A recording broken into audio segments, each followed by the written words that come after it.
27절 한 절 말씀 같이 읽도록 하겠습니다.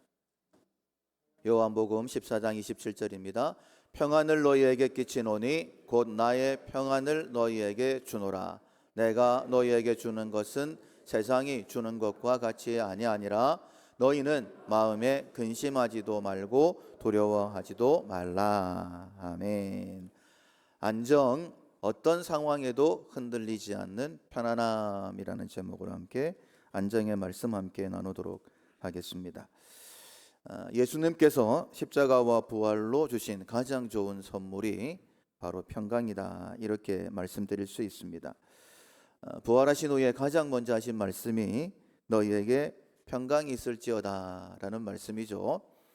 예수님을 믿는 우리들은 이 평강을 마음껏 누리면서 이 땅의 삶을 살아야 됩니다. 평안은 걱정이 없는 내면적인 마음의 상태, 이렇게 보시면 될 것 같고, 안정은 외적으로 이렇게 흔들릴 만한 것들이 많이 있는데 그때도 흔들리지 아니하는 평안을 유지하는 그런 상태다, 이렇게 보시면 되겠습니다. 우리가 아무리 급변해도 좀처럼 흔들리지 않는 사람들을 보면서 듬직하다, 이런 말을 합니다. 이런 듬직한 사람은 주변 사람들에게도 안정을 주죠. 그리고 그 사람 곁에 있는 것만으로도 내 마음이 편안하게 되어집니다. 이제 우리의 삶에 이런 말을 합니다. 가지 많은 나무 바람 잘 날 없다. 자식 문제뿐만 아니라 가정의 문제도 계속해서, 그리고 정말 많은 문제가 겹겹이 쌓여 있는 것처럼 조금 편안하면 또 어떤 더 큰 게 오려나, 이런 염려되는 마음이 생기는 것도 사실입니다. 그런 우리에게 정말 힘이 되는 말씀이 오늘 본문 말씀이죠. 이 말씀을 항상 묵상하셨으면 좋겠습니다. 평안을 너희에게 끼치노니 곧 나의 평안을 너희에게 주노라. 전혀 흔들림이 없는 하나님의 평강을, 예수님의 평안을 우리에게 주신다라고 말씀을 하시는 거예요. 그런데 이 평안은 세상이 주는 것과 같지 아니하다. 그러니까 세상적으로 느끼는 평안과는 다르다라는 거예요. 너희 마음에 근심하지도 말라, 두려워하지도 말라, 이렇게 말씀을 하십니다. 4월의 풍성, 우리가 안정인데 이제 이 안정의 풍성 훈련을 하셔야 되는데, 이 훈련을 통하여서 나도 편안하고 또 주변 사람들도 편안하게 하고, 특별히 하나님의 뜻을 이루어 드리기 위한 하나님의 사람으로 세워지는 우리가 꼭 되었으면 좋겠습니다. 1월의 품성은 근면이었습니다. 내게 맡기신 일을 잘 감당하는 것, 그것이 근면이고, 2월의 품성은 말씀을 못하시면 안 되는데 매주일마다 제가 여쭤보는데, 2월의 품성은 충성입니다. 맡겨주신 일을 근면하게 감당하되 끝까지 감당하는 것, 그것이 충성입니다. 3월의 품성은 담대함입니다. 담대함은 맡겨주신 사명을 끝까지 감당하는, 충성할 수 있는 용기라고 했습니다. 그리고 4월의 품성 안정은 그 어떤 것에도 흔들리지 않은 편안함인데, 일찍 오신 분은 밑에 괄호 열고 이렇게 되어 있을 거예요. 충성을 위한 평안. 우리가 감당해야 될 사명을 위해서 담대함, 용기도 있어야 됩니다. 그런데 흔들리지 않는 평안도 있어야 되는, 그래야지만이 우리가 끝까지 맡겨주신 사명을 감당할 수 있습니다. 이 평강은 우리에게 주시려고 하는 하나님의 선물이기도 하고요. 이런 평강의 사람이 되어야지만이 하나님의 일도 이루어 드릴 수 있습니다. 그러니까 나도 좋고 하나님도 기쁘시게 드리는 품성이 바로 평강이다, 안정이다, 이렇게 말씀드릴 수 있습니다. 이런 믿음의 사람들이 참 많이 있었었죠. 그렇게 많이 훈련받았던 아브라함, 결국에는 아들 이삭까지 번제로 드렸습니다. 아들을 각을 떠서 불에 태워 드려야 되는데 전혀 흔들림이 없습니다.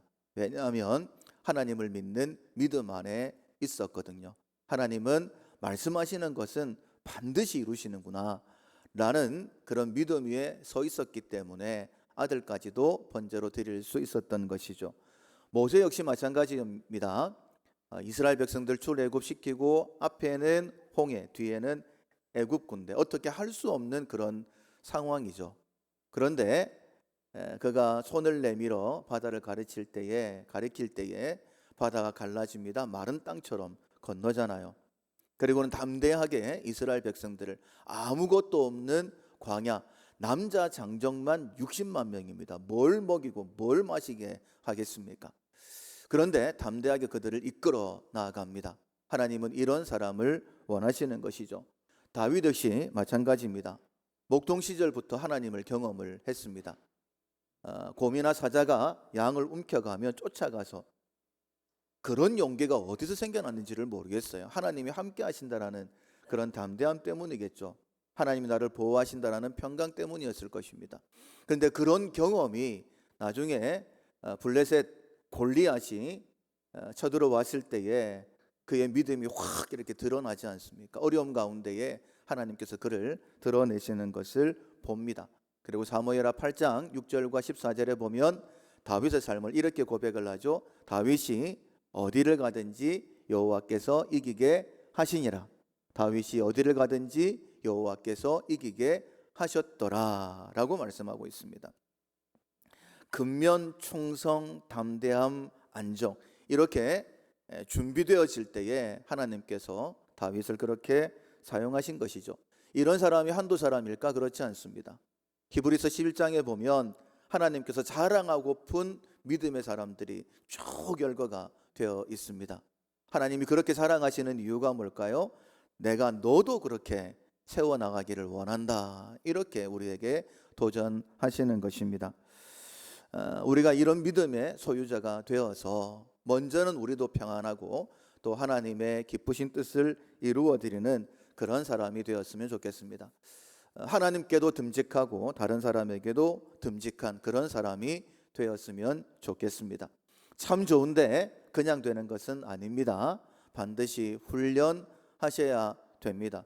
시대마다 한두 사람 정도 나왔어요. 히브리서에 보면.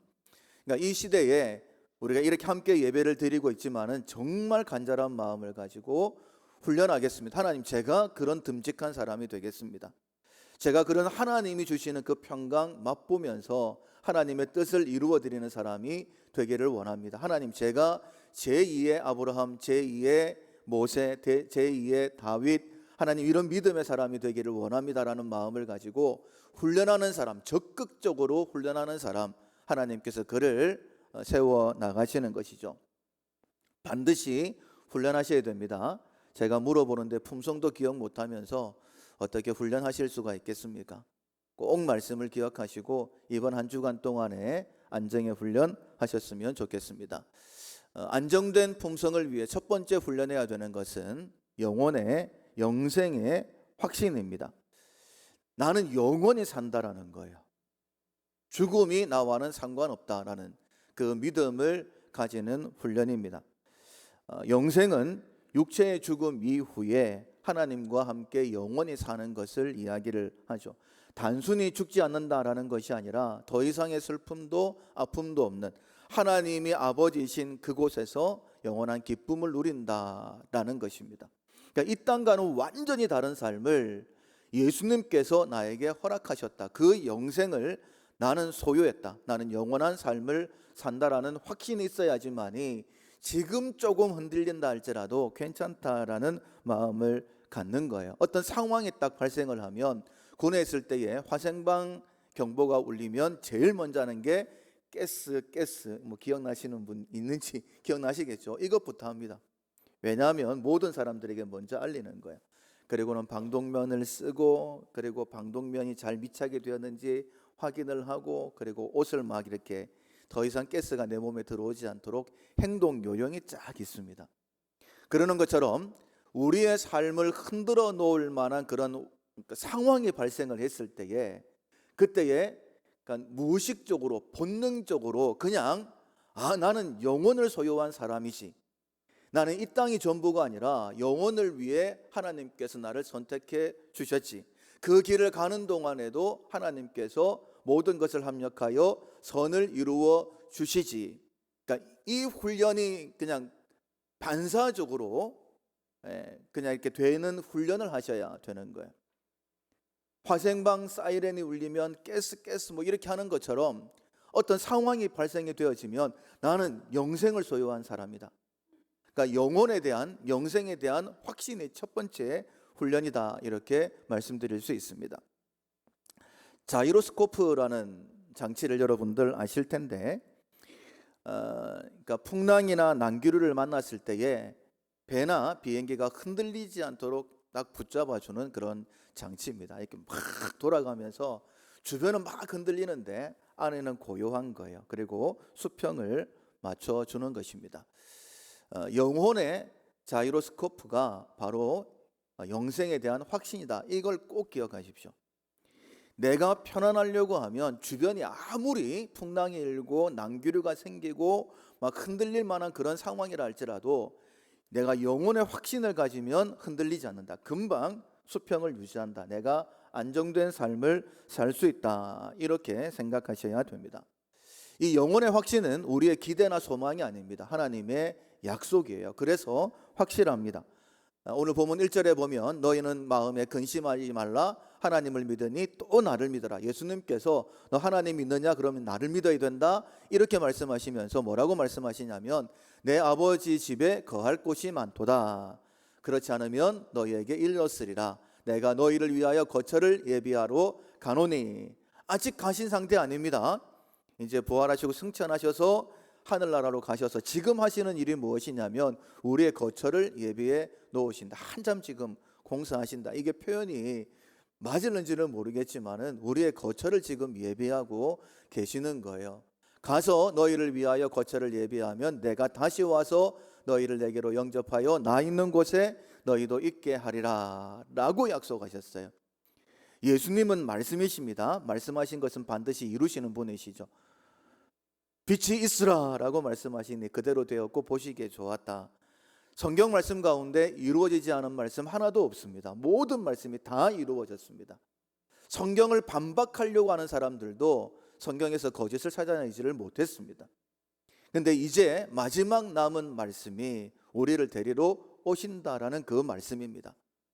모든 게 다 이루어졌는데 마지막 그 약속의 말씀도 이루어지는 것 당연한 것 아니겠습니까? 예수님을 믿는다라고 한다면 말씀을 믿는 것이고 이제 마지막 남은 나를 영원한 처소로 데리러 가시러 오시겠구나라는 그 말씀을 믿는 것은 당연하지 않겠습니까? 그러니 상황이 생기면 영혼의 자이로스코프, 영혼의 영생의 확신을 늘 마음에 새기셔야 됩니다. 하나님께서 예수님을 이 땅에 보내셨죠. 그 목적이 무엇이라고 하셨습니까? 영생이라고 말씀하셨어요. 요한복음 3장 16절에 하나님이 세상을 이처럼 사랑하사 독생자를 주셨으니, 우리를 너무너무 사랑하셔서 독생자를 주셨습니다. 그 이유가 무엇이냐면 그를 믿는 자마다 멸망하지 않고 영생을 얻게 하려 하심이니라. 우리에게 영원한 생명을 주시기 위해 하나님께서 예수님을 이 땅에 보내셨습니다. 그렇다면 우리가 예수님을 믿는 목적 또한 마찬가지입니다. 영생이어야 되는 거예요. 상황이 발생이 되어지면 영혼의 자이로스코프, 영생에 대한 확신, 그 확신을 가게 되게 되어지면 우리가 흔들리지 않을 수 있습니다. 여러분, 이 확신, 믿음이 있고 없고의 차이가 얼마나 크냐 하면 정말 큽니다. 이 영생에 대한 확신이 없으면 예수님을 믿는다 할지라도 마르다가 예수님께 원망했던 것처럼 늘 원망 속에 살아갈 수도 있습니다. 마리아와 마르다가 오빠 나사로의 죽음 앞에서 통곡하고 있었습니다. 왜냐하면 죽으면 끝이라고 생각했기 때문이죠. 그때 예수님이 찾아오셨죠. 그때에 원망하듯 이렇게 이야기합니다. 주께서 여기 계셨더라면 내 오라버니가 죽지 아니하였겠나이다. 그냥 죽음이라는 환경, 예수님이 안 계셨다라는 그 환경 때문에 원망하듯 그렇게 예수님께 이야기하고 있는 것이죠. 오빠가 아프다고 예수님께 소식을 전했습니다. 그리고 그 소식을 듣고 난 다음에 예수님이 이해가 안 되는 행동을 하시죠. 이틀을 더 거기에 머물러 계셨습니다. 그리고 일어나셨는데 나사로의 집이 아니라 베다니가 아니라 유대 지역으로 가시는 거예요.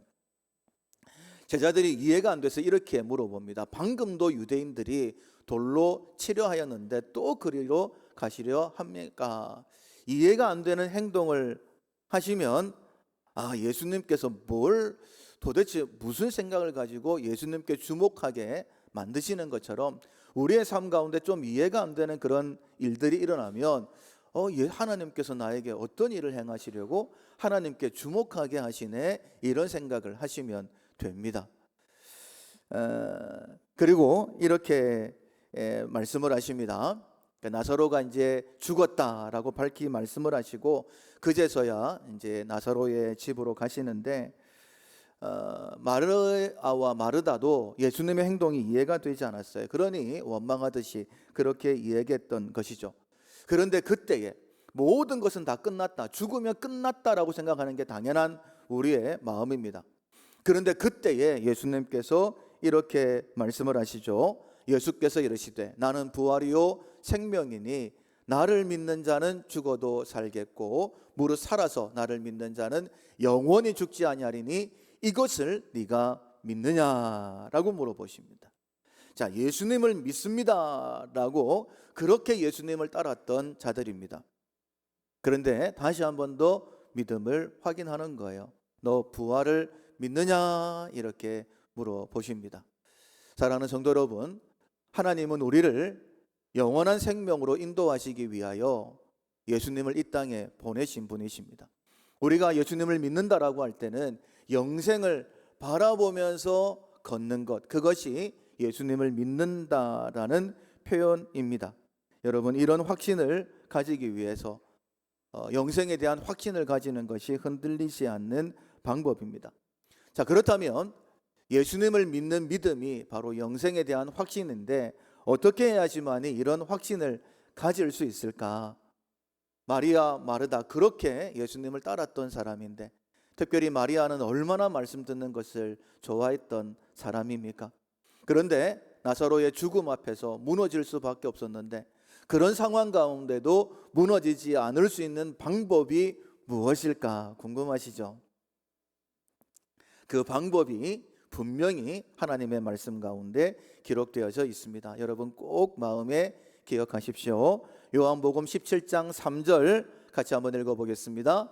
영생은 곧 유일하신 참 하나님과 그가 보내신 자 예수 그리스도를 아는 것이니이다. 자, 영생을 뭐라고 표현했냐면 아는 것이다 라고 했습니다.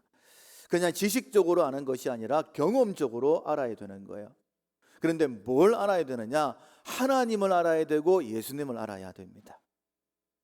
하나님이 어떤 분이신지를 정확하게 알아야 되고 그의 보내신 자 예수 그리스도가 어떤 분이신지를 정확하게 알아야지만이 영생을 소유한 자가 된다, 이렇게 말씀하시는 거예요. 우리가 지난 십자가 묵상 예배 때에 십자가는 하나님의 합작품이다, 이렇게 말씀을 들었습니다. 하나님이 어떤 분이시냐? 우리에게 영생을 주시기 위하여 철저하게 계획하신 분이셨다라고 말씀을 들려주셨습니다. 에베소서 1장 3절에 보면 찬송하리로다 하나님 곧 우리 주 예수 그리스도의 아버지께서 그리스도 안에서 하늘에 속한 모든 신령한 복을 우리에게 주시되, 하나님의 계획하심이 무엇이냐면 모든 신령한 복이라고 되어 있어요. 육체의 복뿐만 아니라 모든 신령한 복을 우리에게 주시기를 원하시는데 누구 안에서? 그리스도 안에서. 이게 하나님의 계획이라는 거예요. 그리스도 안에서 다 주게, 이렇게 말씀하시는 겁니다. 근데 구체적인 계획이 4절입니다. 곧 창세 전에 그리스도 안에서 우리를 택하사. 우리는 내가 잘하고 못하면 복을 받기도 하고 저주를 받기도 하고 그렇게 생각하지만은 하나님은 우리를 사랑 안에서 부르셨습니다. 모든 것을 합력하여 선을 이루시는 거예요. 창세 전에 우리가 무엇을 했는지 알지 못한 그때에 그리스도 안에서 우리를 택하셨습니다. 그리고 그의 사랑 안에서라고 말씀하십니다. 그러니까 무조건적인 사랑으로 아들을 보내셨죠. 그 아들이 십자가를 지게 하셨고 우리의 모든 죄를 대속하게 하셨습니다. 그래서 그리스도 안에서 그리고 사랑 안에서라고 말씀하시는, 그러니까 나의 상태와는 상관이 없는 그런 믿음을 가지시면 됩니다. 그 사랑 안에서, 그 십자가 안에서 그 앞에 거룩하고 흠이 없게 하시려고. 자, 거룩하고 흠이 없게 하시는 이유가 무엇이냐면 5절입니다. 그 기쁘신 뜻대로 우리를 예정하사 예수 그리스도로 말미암아 자기의 아들들이 되게 하셨으니. 하나님은 그렇게 계획을 하시고 우리를 불러주셨다라고 말씀을 하십니다. 우리를 아들 삼아 주시기 위해서. 우리가 연약할 때, 죄인 되었을 때에, 하나님과 원수 되었을 때에 하나님께서는 이런 계획을 세우셨고 이루셨다라고 말씀하시는 거예요. 하나님은 그런 분이십니다. 그러니까 하나님을 의심하시면 안 되는 거예요.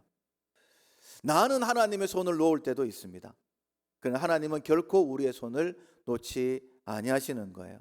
우리가 연약해도 괜찮고 죄를 지어도 괜찮고 원수여도 괜찮습니다. 원래 우리는 그런 존재였으니까 거기에 흔들리지 마십시오.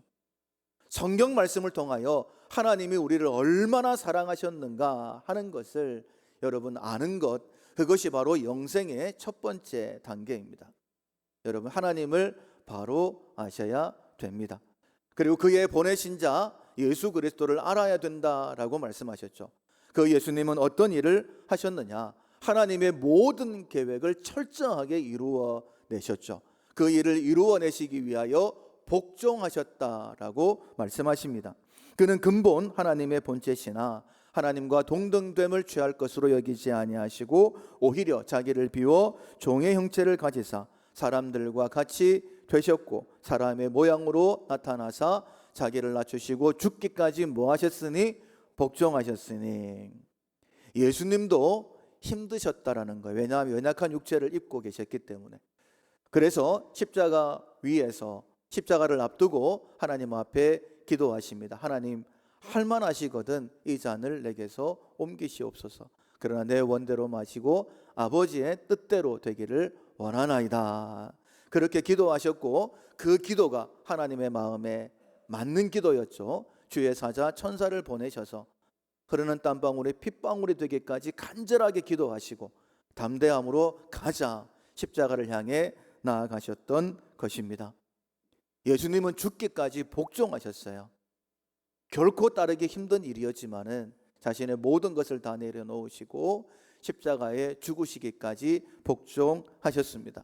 하나님의 뜻도 그러했지만은 예수님은 이 땅에 오셔서 계속 하셨던 말씀이 이 말씀이죠. 인자가 온 것은 내가 왜 온 줄로 아느냐? 섬김을 받으러 온 것 아니다. 도리어 섬기려 하고 자기 목숨을 많은 사람의 대속물로 주려 함이니라. 우리의 죄 문제를 해결하기 위하여 대신 돌아가시기 위해서. 왜냐하면 그 죄를 가지고 있으면 지옥 형벌, 영생과는 상관이 없는 그런 자가 되기 때문에 그 죄를 대속하기 위하여 이 땅에 오셨다라고 말씀을 하시고, 그리고 십자가 위에서 다 이루었다라고 선언하시고, 테텔레스타이 무슨 뜻이죠? 값을 치루었다라는 그런 뜻입니다. 다 이루었다라고 그렇게 선언하시고 돌아가셨어요. 다 이루어 내신 것입니다. 그 하나님을 알고 그 예수님을 바로 아는 것이 영생이다라고 말씀하고 있네요. 사랑하는 성도 여러분, 바로 아셔야 돼요. 지금 내가 뭐 좀 많이 알고 있고 뭐 아니면 내 상황이 어떻고 지금 시대가 어떻고 아무 상관이 없습니다. 하나님이 나를 얼마나 사랑하셨는가. 그리고 우리를 구원하시기 위하여 예수님께서 복종하시면서까지 이 일을 이루셨구나 라는 사실을 마음에 새기면 되는 거예요. 그러면 나는 영생 얻는 자가 되어지고 그 영생의 확신이 내 삶에 어떤 상황이 발생이 된다 할지라도 영혼의 자이로스코프, 언제나 평안을 유지할 수 있는, 주신 사명 끝까지 충성하는 평안, 그 평안을 가질 수 있는 방법이다라고 말씀하시는 거예요. 근데 거기서 그치지 아니하시고 이번에는 삼위 하나님 중에 한 분이신 성령 하나님께서 우리에게 날마다 인쳐 주시는 거예요. 1장 13절에 보면 너희도 진리의 말씀 곧 너희의 구원의 복음을 듣고, 하나님께서 이런 계획을 세우셨고 예수님이 다 이루셨구나라는 말씀을 들었습니다. 이게 복음이에요. 그걸 듣고 그 안에서 또한 믿어 약속의 성령으로 인치심을 받았다. 그러니까 목장에 가보면 우리 목장의 소입니다, 말입니다, 돼지입니다 이래가지고 도장을 꽉 찍지 않습니까? 그것처럼 지금도 성령께서 우리에게 우리의 심령에 너는 내 것이다 이렇게 인을 쳐주신다라고 말씀하시는 거예요. 요한 1서 5장 13절에 내가 하나님의 아들의 이름을 믿는 너희에게 이것을 쓰는 것은 너희로 하여금 너희에게 영생이 있음을 알게 하려 함이라 라고 말씀을 하십니다. 그러니까 하나님의 말씀이 쭉 기록되어져 있는 이유가 무엇이냐면 그 결론은 그렇습니다. 하나님이 아들을 이 땅에 보내신 목적은 영생을 주시기 위해서, 그리고 성경 말씀 이 진리를 기록해 놓으신 것은 너희에게 영생이 있음을 알게 하시기 위해서, 그 보증으로 성령이 우리와 함께 하신다. 그 성령은 진리의 영, 예수의 영. 그래서 모든 것을 가르치시고 모든 것을 생각나게 하시고 이 자리에 부르셔서 하나님의 말씀을 듣게 하시는 것도 성령 하나님의 인도하심.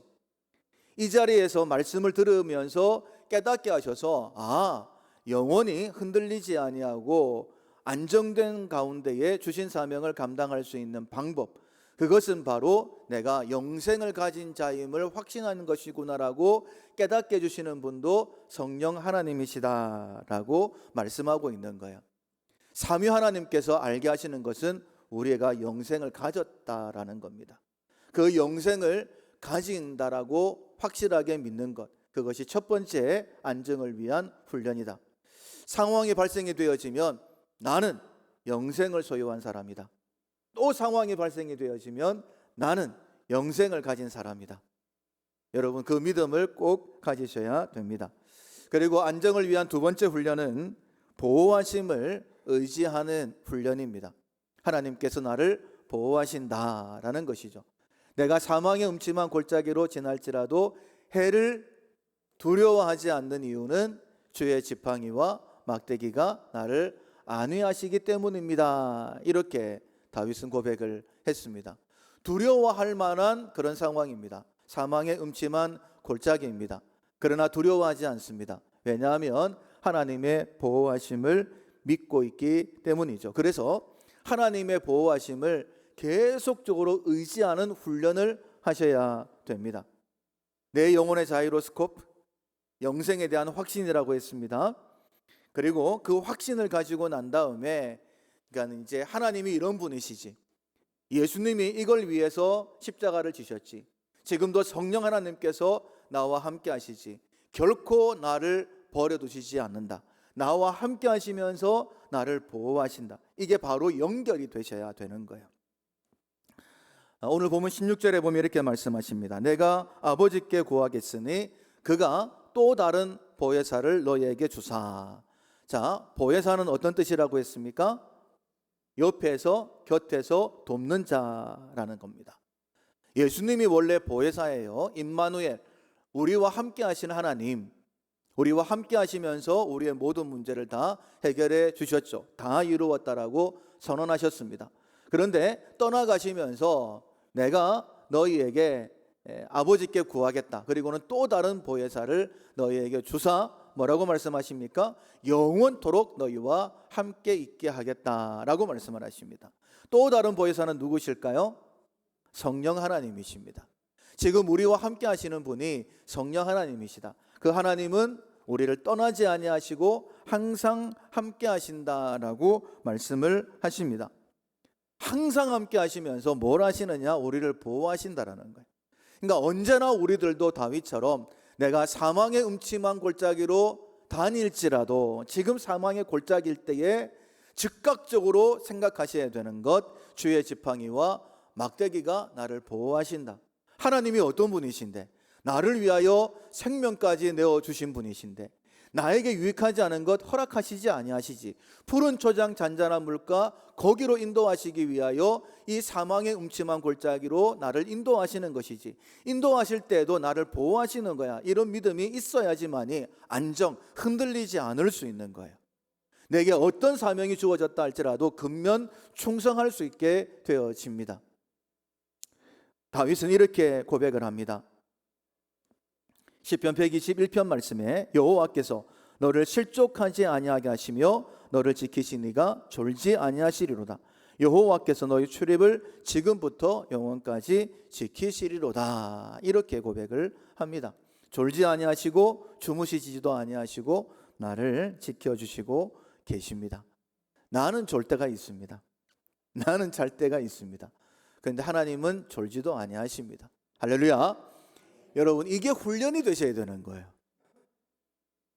다른 게 훈련이 아니라 나는 감당할 수 없다 할지라도 감당하실 수 있는 하나님께서 나에게 허락하신 것, 그리고 감당할 수 있도록 나를 도와주신다라는 것, 그 하나님은 졸지도 아니하시고 주무시지도 아니하시고 나를 보호하신다라고 훈련하고 또 훈련하셔야 되는 거예요. 근데 어떻게 보호하시느냐? 눈동자처럼 보호하신다라고 말씀하시죠. 시편 17편 8절 말씀에 나를 눈동자같이 지키시고 주의 날개 그늘 아래 감추신다라고 했습니다. 가장 연약한 것처럼, 가장 중요한 것처럼, 그냥 순식간에 눈꺼풀이 내려와서 나를 눈을 보호하는 것처럼 하나님께서 눈동자처럼 나를 보호하신다라고 말씀하시는 거예요. 그리고 고난의 불과 물속에서도 함께 하시면서 보호하신다라고 말씀하십니다. 하나님은 멀리 떨어져 계시는 분이 아니시라는 거예요. 이사야 43장 2절 말씀에 이 말씀이 크게 위로가 되시는 분들이 많을 텐데, 네가 물 가운데로 지날 때에 내가 너와 함께 할 것이라. 내가 너와 함께 할 것이라. 강을 건널 때에 물이 너를 침몰하지 못할 것이며 네가 불 가운데로 지날 때에 타지도 아니할 것이요 불꽃이 너를 사르지도 못하리니 라고 말씀하셨습니다. 여러분, 이것이 실제 경험이 되셔야 되는 거예요. 영생은요, 하나님과 그의 보내신 자 예수 그리스도를 아는 것, 이 아는 것이 경험적으로 아는 것이 되어질 때에 진짜 영생의 삶을 살아갈 수 있는 거예요. 정말 불꽃이 사르지 못했던 그런 사건들이 있었지 않습니까? 다니엘의 세 친구 하나냐, 미사엘, 아샤랴, 느부갓네살 왕이 바벨론 제국의 왕이었습니다. 느부갓네살 왕이 두라 평지 위에 30m, 그때의 30m면 엄청나지 않습니까? 그것도 금신상을 만들어 놓고 다 절하라고 했죠. 근데 믿음을 가진 이 세 청년, 절할 수가 없었죠. 절을 하지 않습니다. 너희들이 모르고 그랬지, 한 번 더 기회를 줄게.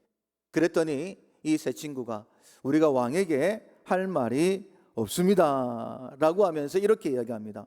왕이여, 우리가 섬기는 하나님이 계시다면 우리를 맹렬히 타는 풀무 가운데서 능히 건져내시겠고. 여러분, 그 전에 이런 일이 없습니다. 그런데 문 앞에 지금 풀무가 있는 거예요. 절하지 않으면 풀무에 던져버리겠다라고 이야기합니다. 그때에 이 세 친구 하나냐, 미사엘, 아사랴가 하나님 우리를 지켜주실 겁니다. 이 풀무 가운데서 우리를 건져내실 것입니다. 왕의 손에서 건져내실 겁니다. 그러나 이렇게 또 고백을 합니다. 그리 아니하실지라도 왕이여, 우리가 왕의 신들을 섬기지도 아니하고 왕이 세우신 금신상에게 절하지도 아니할 줄을 아옵소서. 왕이 얼마나 화가 났겠습니까? 풀무를 7배나 뜨겁게 해라 그래가지고 뜨겁게 달구었습니다. 얼마나 뜨거웠든지 화구를 열자마자 이 세 친구를 끌고 갔던 군인들이 타 죽어버렸어요. 그 즉시로. 그리고 세 친구는 거기에 떨어졌습니다. 왕이 보니까요, 깜짝 놀랄 만한 일이 벌어지고 있는 거예요. 사람들이 그 안에서 왔다 갔다 하고 있습니다. 그런데 보니까 느부갓네살 왕이요, 이렇게 이야기를 합니다. 내가 보니 결박되지 아니한 네 사람이 분명히 3명이 떨어졌습니다. 그런데 4명이 왔다 갔다 하고 있는 거예요. 불 가운데로 다니는데 상하지도 아니하였고 그 넷째의 모양은 신들의 아들과 같도다. 성경신학자들은 예수님께서 그들 가운데 함께 하시면서 보호하셨다 이렇게 추적하고 있습니다. 여러분, 이런 믿음을 가진 사람들 뭐 어떻게 하겠습니까? 이 세 청년, 왕은 할 수 있는 게 풀무를 7배로 뜨겁게 해서 그냥 겁을 주는 거예요. 협박하는 겁니다. 근데 이들이 흔들릴까요? 흔들리지 않습니다. 이런 하나님을 믿는데 뭘 가지고 흔들어 댈 수 있겠습니까? 바벨론 다음에 메데, 바사, 페르시아, 그 앞에 메데가 잠시 세워지는데 이 메데의 고레스 왕이, 우리가 다니엘 알고 계시죠? 다니엘을 너무너무 좋아했습니다. 그런데 왕이 좋아하니까 다른 신하들이 모함을 했어요. 그래서 이 30일 동안에 어떤 신에게든지 어떤 사람에게든지 기도하는 사람이 있으면 사자굴에 던져 넣어버립시다, 이렇게 했습니다. 근데 다니엘이 이 믿음을 포기할 사람입니까? 그것을 알고도 하나님 앞에 기도했죠. 모함인 것을 알고 있었지만, 이 고레스 왕이 다니엘을 너무너무 사랑했지만은 자기가 인장받이를 찍은 명령이기 때문에 어쩔 수 없이 다니엘을 사자굴에 던져 놓습니다. 그런데요, 그 다음 말씀을 읽어보면 정말 놀랄 만한 일이 이루어집니다. 일어납니다. 어떤 일이냐면 이 고레스 왕이 밤잠을 못 자는 거예요. 그리고는 새벽에 일찍 일어납니다. 그리고는 다니엘을 던져 넣은 사자굴에 갑니다. 여러분, 이 장면이 이해가 되십니까? 사자굴에 던져 놓으면 그 자리에서 죽는 거예요. 아무리 아끼는 사람이라 할지라도 던져 넣는 즉시 끝났다, 아이고 내가 미련하게 쏘아가지고, 이렇게 얘기하는 것이지, 밤새도록 잠자지 않고 분명히 그냥 갈기갈기 찢어져서 다 뱃속에 들어갔을 텐데 이 사자굴 앞에 달려가는 거예요. 달려가서는 이렇게 이야기를 합니다. 소리 질러 다니엘에게 묻되. 이 말이 됩니까? 다니엘은 죽었어야 마땅하죠. 고레스는 하나님을 믿는 사람도 아니었습니다. 근데 얼마나 신실하게 다니엘이 하나님을 믿었든지 이 고레스 왕이 밤잠을 자지 아니하고 새벽에 일찍 사자굴에 달려가서 말하는 것. 소리 질러 다니엘에게 묻되 살아계시는 하나님의 종 다니엘아, 네가 항상 섬기는 네 하나님이 사자들에게서 능히 너를 구원하셨느냐라고 물어봅니다. 말도 안 되는 일을 지금 고레스가 하고 있는 거예요. 그때에 다니엘이 이렇게 이야기를 하죠. 야, 얼마나 깜짝 놀랐을까요? 나의 하나님이 이미 그의 천사를 보내어 사자들의 입을 봉하셨으므로 사자들이 나를 상해하지 못하였사오니, 이렇게 이야기하는 거예요. 여러분, 다니엘은 이런 믿음을 가지는 것 당연하다라고 생각이 됩니다. 근데 다니엘이 얼마나 담대한 사람이었으면 어느 상황에도 흔들리지 않는 그 믿음을 얼마만큼 보여줬길래 고레스 왕이 이런 마음을 가지고 사자굴에 달려갔을까요? 여러분, 이것이 하나님을 경험한 자의 모습이다라고 말씀합니다. 오늘 우리가 교동문을 나누는 것도 다윗의 고백이었죠. 다윗이 이렇게 고백을 합니다. 하나님은 우리의 피난처시요 힘이시니 환난 중에 만날 큰 도움이시라.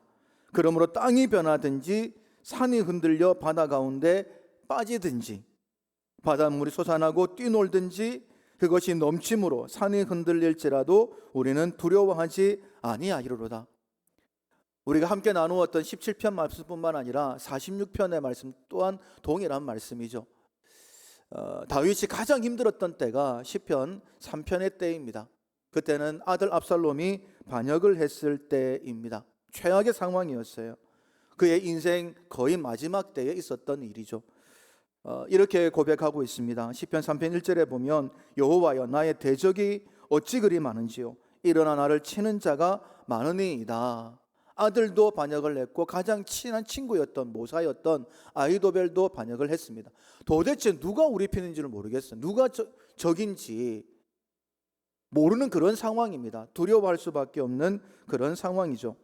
2절에 보면 많은 사람이 나를 대적하여 말하기를 그는 하나님께 구원을 받지 못한다 하나이다. 자기를 따라왔던 사람들조차도 이제 다윗은 안 되겠지, 이런 말들을 그냥 하고 있는 거예요. 셀라, 잠시 시간이 지나고 난 다음에 다윗이 고백하는 내용들이 이어지는데, 만약에 이게 그냥 자기가 잘못했다라는 걸 모르면 모르겠지만은 다윗은 이런 상황이 지금 자기 때문에 생겼다라는 것을 알고 있습니다. 다윗의 밧세바로 인하여서 범죄하였을 때에 하나님께서 너희 집에 칼이 떠나지 않을 것이다, 이렇게 말씀을 하셨죠. 이제 네가 나를 업신여고 햇사람 우리아의 아내를 빼앗아 내 아내로 삼았은즉 칼이 내 집에서 영원토록 떠나지 아니하리라. 만약에 지금 이 당하는 상황이 억울하면 하나님 앞에 기도도 할 수 있을 텐데, 자기의 잘못으로 말미암아 네 집안에 칼이 떠나지 않는다라고 말씀하셨죠. 다 자기 때문입니다. 그러니 하나님 앞에 기도할 수도 없는 그런 상황이죠. 그러나 사랑하는 성도 여러분, 상황과는 상관이 없습니다. 하나님은 우리가 연약할 때에, 죄인 되었을 때에, 하나님과 원수 되었을 때에, 제가 정말 자주 드리는 말씀입니다. 상황과는 상관없습니다. 하나님은 우리를 사랑하시되 아들을 주시기까지 사랑하신 하나님이십니다. 자기의 잘못 때문에 밧세바를 범하고 그 남편 우리아를 살인했던, 죽였던 그 죄 때문에 하나님이 선포하셨어요. 너희 집에 칼이 떠나지 않는다. 그래서 지금 아들 압살롬이 반역을 한 것입니다. 변명할 게 없어요. 그런데 놀랍게 셀라, 잠시 시간이 지나고 묵상하고 그는 고개를 듭니다. 그리고는 이렇게 놀랍게 하나님 앞에 고백합니다. 여호와여, 주는 나의 방패시요 나의 영광이시요 나의 머리를 드시는 자이시니이다. 내가 나의 목소리로 여호와께 부르짖으니 그의 성산에서 응답하시는 도다. 하나님을 바라보고는요, 완전히 상황이 달라집니다. 주변을 바라볼 때는 아들 반역을 했습니다. 가장 친한 친구 반역에 동참을 했습니다. 자기와 함께하는 사람들도 이제는 끝이다라고 이야기를 하고 있습니다. 그런데 눈을 들어 하나님을 바라봄과 동시에 완전히 모든 것이 달라집니다. 이게 안정이라는 거예요. 여호와여, 주는 나의 방패시요 나의 영광이시요 나의 머리를 드시는 자이시니이다. 시편의 말씀을 읽어보십시오. 얼마나 많은 이런 내용들이 나오는지 모릅니다. 사망의 음침한 골짜기로 다닐지라도 해를 두려워하지 않을 것은 주의 지팡이와 막대기가 나를 안위하시나이다. 주는 나의 방패시요 나의 영광이시요 나의 머리를 드시는 자이시니이다. 하나님을 묵상하고 난 다음에 셀라, 잠시 시간이 지나고 난 다음에, 그리고 5절 6절은 이렇게 이어집니다. 영혼의 자이로스코프, 흔들리지 않는 그의 모습입니다. 내가 누워 자고 깨었으니 여호와께서 나를 붙드심이로다. 천만인이 나를 애워싸 진친다여도 나는 두려워하지 아니하리다. 예수 그리스도를 보내시고 우리에게 평강을 주시면서 내가 주는 평강은 세상에 주는 평강과 다르다. 너희는 근심하지 마라, 마음에 두려워하지도 말라라고 말씀하셨던 그 말씀은 하나님을 믿었던 예수님 이전의 시대의 다윗 또한 풍성하게 누리고 있었습니다. 다윗은 이렇게 고백을 합니다. 하나님의 도는 완전하고 하나님의 말씀은 순수하니 그는 자기에게 피하는 모든 자의 방패시로다. 다윗뿐만 아니라 하나님께 피하게 되어지면 하나님께서는 우리를 보호하신다라고 말씀을 하십니다. 말씀을 맺겠습니다. 지난 주일이 부활주일이었어요. 그리고 한 주간이 지냈습니다. 부활하신 주님께서 가장 먼저 하신 말씀이 너희에게 평강이 있을지어다 라는 말씀이었습니다. 한 주간 동안 이 평강을 얼마나 많이 누리셨는지 모르겠습니다. 설교 제목을 어떤 상황에도 흔들리지 않는 편안함, 어디서 많이 들어본 얘기예요. 그래서 어디서 들었지? 그랬더니 시몬스 침대. 흔들리지 않는 편안함. 예, 그거는 편안입니다. 편안함이에요. 근데 우리에게 허락하시는 것은 평안함입니다. 상황이 어떠하든지 간에 시몬스 침대가 뒤집혀도 괜찮습니다. 하나님이 즉각적으로 우리의 마음에 평강을 주십니다. 훈련하셔야 되는 거예요. 상황이 발생이 되었습니다. 첫 번째 훈련. 큰일 났습니다. 어찌하겠습니까? 첫 번째 뭡니까? 영생의 확신입니다. 나는 하나님의 백성이다. 나는 영원히 천국에 가서 살 사람이다. 두 번째 훈련, 보호하심을 의지하는 겁니다. 하나님의 보호하심 속으로 들어가는 거예요. 제가 만나는 모든 분들에게 거의 제일 먼저 하는 말이 있습니다. 그리고 새 가족들을 만나면 제일 먼저 하는 말이 있습니다. 예수 믿으면 너무너무 좋습니다. 걱정하지 않고 살아갈 수 있어서 좋습니다. 그렇게 이야기를 합니다. 왜냐하면 예수님께서 모든 걱정을 다 가져가셨기 때문이지 않습니까? 이런 생각이 듭니다. 오뚜기가 이렇게 넘어질 듯 안 넘어지잖아요. 그 이유가 무엇입니까? 중심추가 있기 때문이죠. 그 중심추가 자이로스코프라고도 말씀드릴 수 있는데, 여러분, 이 중심추가 작으면 어떻게 될까요? 흔들, 세워라, 내워라, 이게 언제쯤 서나 이럴 거예요. 그러나 중심추가 만약에 굉장히 크다고 생각해 봅시다. 그럼 어떻게 될까요? 넘어지는 즉시 바로 일어섭니다. 이게 여러분들이 안정의 훈련을 하셔야 되는 이유입니다. 하나님은 언제나 우리와 함께 하시죠. 우리는 믿음이 있는 사람들입니다. 하나님이 우리를 보호하세요. 그런데 훈련이 된 사람은 이 무게추가 큰 사람입니다. 넘어지는 즉시 바로 일어나서 하나님을 찬양할 수 있는 거예요. 다윗처럼 아들이, 친구가 반역을 했다 할지라도 잠시 묵상하고 난 다음에 여호와는 나의 영광, 나의 머리를 드시는 자, 나의 방패, 이렇게 고백이 됩니다. 그리고 그 즉시로 내가 두려워하지 않고 편안히 자고 누워 깨었으니 천만인이 나를 둘러 진친다 할지라도 나는 두려워하지 않는다라고 금방 일어설 수 있는 것입니다. 우리에게 이 귀한 복음을 허락해 주셨습니다. 하나님의 도는 완전하고 여호와의 말씀은 순수하니 그는 자기에게 피하는 모든 자의 방패시로다. 이 안정의 훈련을 통하여 하나님이 더 기쁘게 사용하시는 히브리서 11장에 만약에 기록되어진다면 나의 이름도 기록되겠지, 이런 기대를 가지시고 믿음의 길을 걷는 우리 모두가 되기를 주님의 이름으로 축원합니다. 아멘.